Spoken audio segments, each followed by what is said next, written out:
You probably think you make hundreds of decisions every day. What if I told you most of them aren't decisions at all?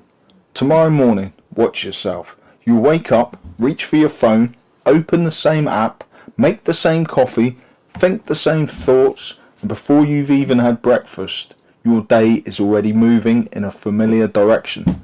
Not because you chose it, because you repeated it so many times, your brain no longer asks permission. Most people believe they're making choices all day long, but are they? Did you consciously decide to check your phone, or did your hand reach for it before you even thought about it? Did you carefully choose to put off that difficult task, or did you automatically tell yourself, I'll do it later? The uncomfortable truth is this. Many of the things we call choices are simply habits wearing the disguise of choice, and because they feel normal, we rarely question them. Your brain is designed to save energy. If it had to continuously think through every action, you'd be exhausted before lunchtime.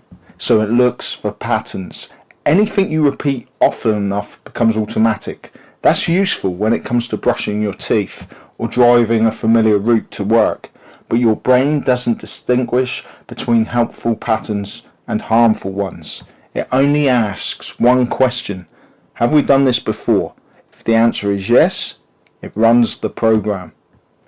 This is where it gets interesting, because the patterns shaping your life often don't look important.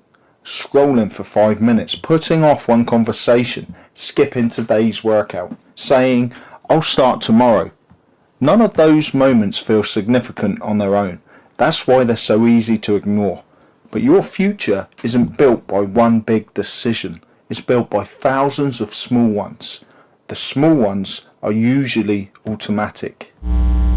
At some point, the pattern stops feeling like something you do and starts feeling like who you are.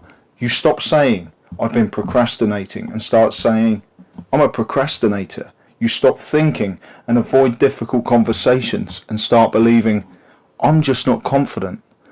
That's how habits become identities, not because they're true, but because they've been repeated long enough to feel true. The Stoics believed freedom didn't begin with controlling the world around you.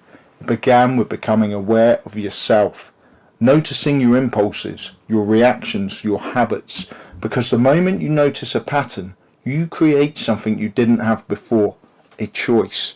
Real freedom isn't doing whatever you feel like.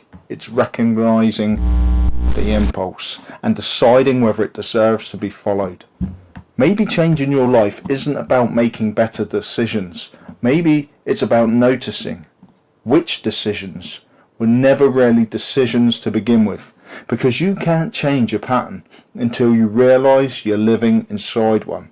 Awareness comes first, then choice, then change, in that order. Tomorrow morning, pay attention. Notice how many parts of your day happen automatically. Not to criticize yourself, not to feel guilty, just to see them.